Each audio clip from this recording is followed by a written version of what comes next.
you have it. She runs. Woo! At last. I can't believe it. It's finally running absolutely spot on.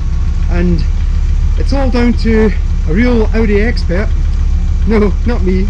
Rob Bainbridge at Nentsport in Ulster in Cumbria. And he's not just got it running, he's got it running absolutely spot on. You know, from cold starting to it warming up to it running really warm, and the fans just turned on there as well.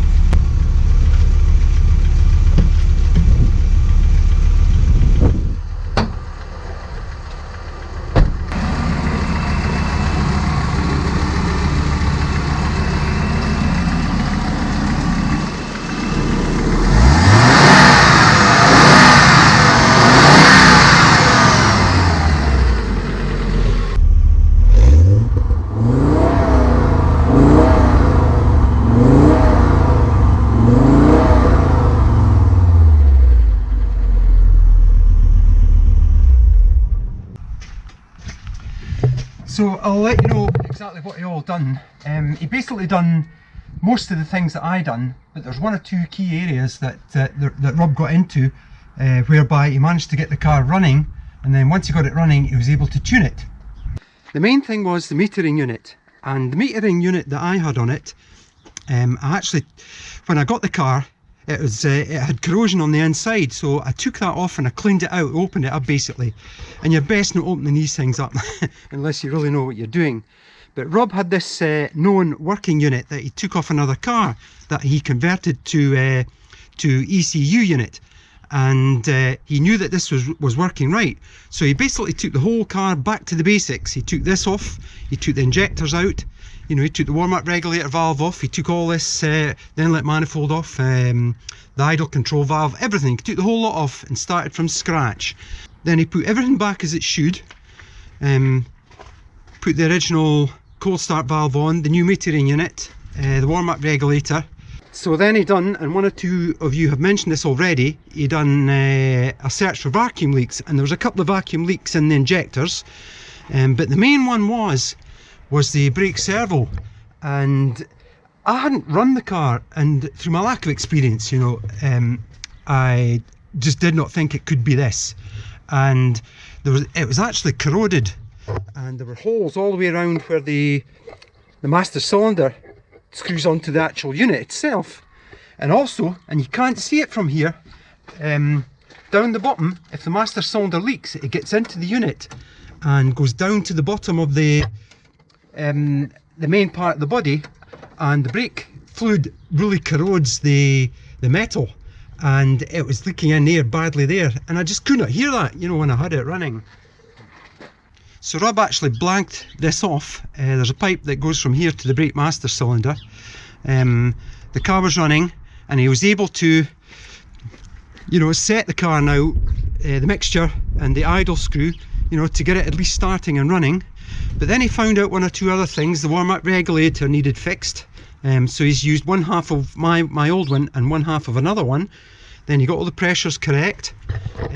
But I actually bought a new idle control valve from Germany, and it was actually faulty. It was staying open all the time and would just not run. So he put my old one back in, which was working, put it all back together, and then got it running again. So Rob's got a rolling road, and he was able to put the car on that, and under power he was able to set, you know, not just idle but all the way through the rev range. And he found out that it wasn't revving well above 2,500 RPM, and what he found out was that the cambelt was a tooth out, and I have to put my hand up and say I put that belt on. There's three places where you line it up, and you actually look in the top of where the rocker cover is, and there's a mark in there, and I was just one cog out. So he put the belt on, and then it ran perfectly. So he put it back in his rolling road, and I think it got about 142 brake horsepower, which is not bad, because when they come out of the factory I think they're about 135 or maybe 140, but I was really chuffed at that. And the farmer who had this car really used it well, and he used to rag it everywhere, so the engine's really well run in, and it's only done 100,000 miles, but it actually sounds really sweet, especially with the stainless steel exhaust system and the sporty back box. At the very end of the video I'll put up on the screen what I've actually bought for this and what I've actually spent on it, and I'll put links in the description and a link to my website, you know, of all the parts that I've used. This is the vacuum pipe that runs from the inlet manifold to the brake servo, and if you take that off, the car stalls. So this has got a non-return valve in it here, so if you blow it, it won't blow through.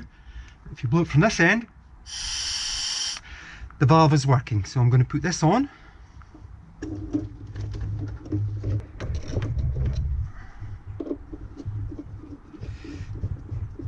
And if the car starts, then the brake servo is fully sealed again.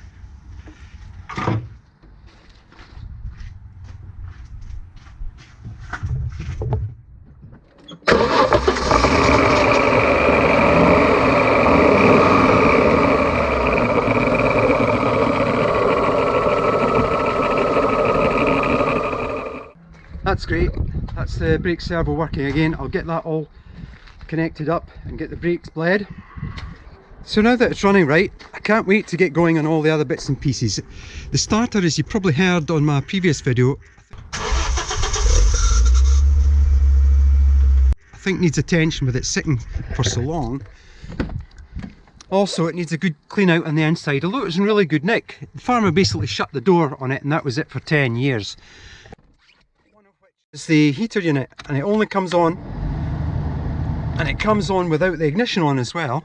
And this is a common Audi fault, and there's a unit inside which controls all this, and this is live all the time, so that little unit must be at fault.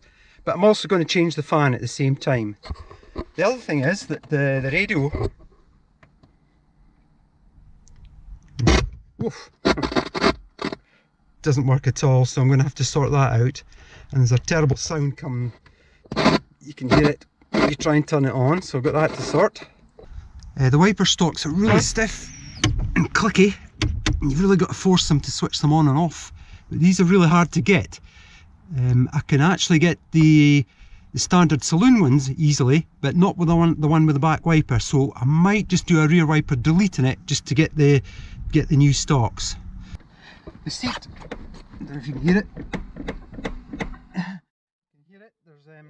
There's plastic runners which sit in here, which is another common Audi fault. I'm going to sort them. One in here, and there's one runs in there as well. In fact, that one's come off, that's what's wrong, and it just makes the seat wobble annoyingly. Oh, this was actually in the engine bay as well, and Rob said that this was sticking, and this goes down in here for the air intake. And when the car's cold, it must obviously be shut when the car's cold, and when the car warms up, this opens up. So it either stops or lets warm air into the air intake in here. So I've got it freed off, and I'll test it in some hot water to see if it works. I've also got some trims and fittings to go back under the bonnet. I've got all these. I'm just going to clean up all the screws. I actually lost the bar to hold the injectors in. I don't know where it's gone, so I'll have to find that. There's also the injector cooler which sits on the top, but I'm going to do that last thing. I've actually got these alloys to go in it, but I'm just not too keen on the colour. It looks bronzy here, but when you get them in the light, they turn a sort of copper colour, and I just don't think they suit the car at all. I've got the standard Ronal alloys on it, and I thought about maybe keeping these but putting spacers on them because they sit fairly well into the car, and I think spacers would just bring them out. But you've got to use these high profile tyres, and they just look too old, I think. I think if they were sort of an inch larger in diameter and lower profile tyres, I think it'd look a lot better.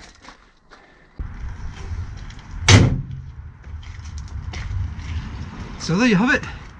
It's running again, at last.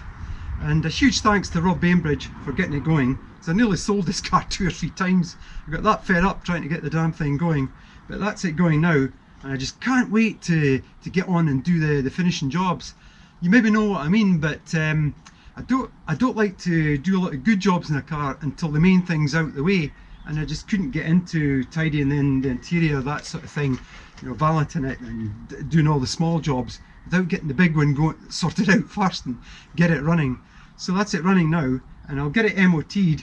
And I actually live right at the start of the Northumberland 250, so I think that'll be the first major run for it. I'll take it around that and I'll film it, and just to see how I get on with it. So there'll probably be more videos on this coming along very soon. I've got videos coming out. Well, there's lots going on this year. It's only January the 1st, but I can't wait, you know, to get on with the car. It's got a nice bit of weather here. So all the best for 2024. Keep watching, keep subscribing, thumbs up, and we'll see you soon.